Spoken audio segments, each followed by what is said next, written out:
عادت تو ہم اس چیز کو کہتے ہیں جسے انگریزی میں ہیبٹ کہتے ہیں. عادت ہم اس چیز کو کہتے ہیں کہ جس کا فائدہ ہوتا ہے اور نقصان کوئی نہیں ہوتا, اور جس پہ زیادہ توجہ نہیں دینا پڑتی, وہ ہماری سیکنڈ نیچر بن جاتی ہے.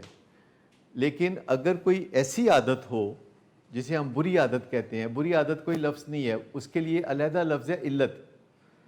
تو عادت وہ ہے جو اچھی ہوتی ہے اور اس کا ایک سافٹ ویئر بن جاتا ہے, جیسے گاڑی چلانے کی عادت, جیسے کھانا پکانے کی عادت, اور بہت سارے دیگر کاموں کی عادتیں جیسے ٹائپ کرنے کی عادت. لیکن ایک چیز علت ہوتی ہے. علت اور عادت میں فرق ہے. علت وہ ہے کہ جس میں سے فائدہ کم ہونا شروع ہو گیا ہے اور نقصان آنا شروع ہو گیا ہے.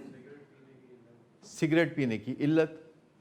اچھا, اسی طرح اور نشوں کی علتیں کہا جاتا ہے, جوئے کی علت کہا جاتا ہے, ورکوہولزم کی علت کہا جاتا ہے. ایکچولی جب ہم ڈیزیز کہتے ہیں تو وہ فزیکل پہلو کو نمایاں کرتی ہے. جب ہم علت کہتے ہیں یعنی ایڈکشن صرف کہتے ہیں تو اس کا مطلب تھوڑا فرق آ جاتا ہے کہ اس میں جسمانی نقص نہیں بھی ہو سکتا. جیسے جوا ہے تو اس میں کوئی جسمانی نقص نہیں ہوتا پر وہ علت ہے. لیکن شراب ہے وہ علت ہے لیکن اس میں جسمانی نقص بھی ہے. اس میں شراب کی پروسیسنگ جو ہے وہ جسم نہیں کر سکتا, تو یہ نقص ہے. تو جسمانی نقص کو انگریزی میں ہم ڈس ایز کہتے ہیں, ڈیزیز. یہ جو ڈیزیز ماڈل ہے, disease model of addiction and alcoholism, جس پہ ہم بات کرتے ہیں, اس لیے ہم کہتے ہیں کہ اس میں ول پاور کا کوئی خاص لینا دینا نہیں ہے.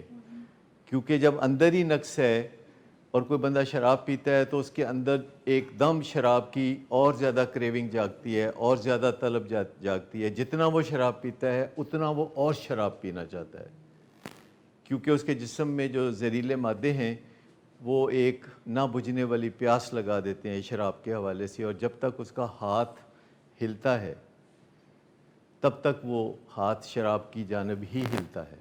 ایک جیسا ہے, ایک جیسا ہے. اوور ایٹنگ کے پیشنٹ کو ریکور کرنا, الکوہل کے پیشنٹ کو ریکور کرنا, گیمبلنگ کے پیشنٹ کو ریکور کرنا, ورکوہولک کو ریکور کرنا, سگریٹ کو ریکور کرنا, it is one and the same thing.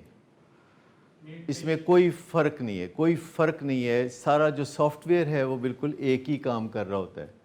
آپ یوں سمجھے کہ سافٹ ویئر ایک ہی ہے, اس لیے اس سے کوئی فرق نہیں پڑتا کہ کوئی اوور ایٹنگ میں مبتلا ہے اور آپ اس کے ساتھ کام کر رہے ہیں, یا کوئی گیمبلنگ میں مبتلا ہے اور آپ اس کے ساتھ, یا ویڈیو گیمز والے کے ساتھ کام کر رہے ہیں. یہ سارے کی ساری تکلیفیں آپس میں گرگٹ کی طرح رنگ بدلتی ہیں. تو اس چیز کو ذرا تھوڑا سمجھنے کی ضرورت ہوگی. شراب کی بیماری ایکچولی 304 اور بیماریاں پیدا کرتی ہے. 304 بیماریاں پیدا کرتی ہے, اور وہ سر سے لے کے پاؤں تک مختلف امراض ہیں جو کہ شراب کی بیماری میں پیدا ہوتے ہیں. ہم لوگ سمجھتے ہیں کہ شراب کی بیماری کا علاج کرنا آسان ہے اور ہیروئن کا مشکل ہے, تو ایسا نہیں ہے.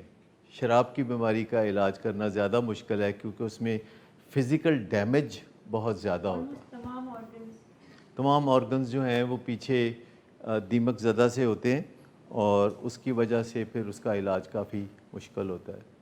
بیماری کی تو بڑی سمپل سی نشانی ہے کہ جو بندہ ہاتھ نہیں روک سکتا 2 ڈرنکس کے بعد 8, 9, 10 ڈرنک پیتا ہے, تو یہ بیماری کی علامت ہے.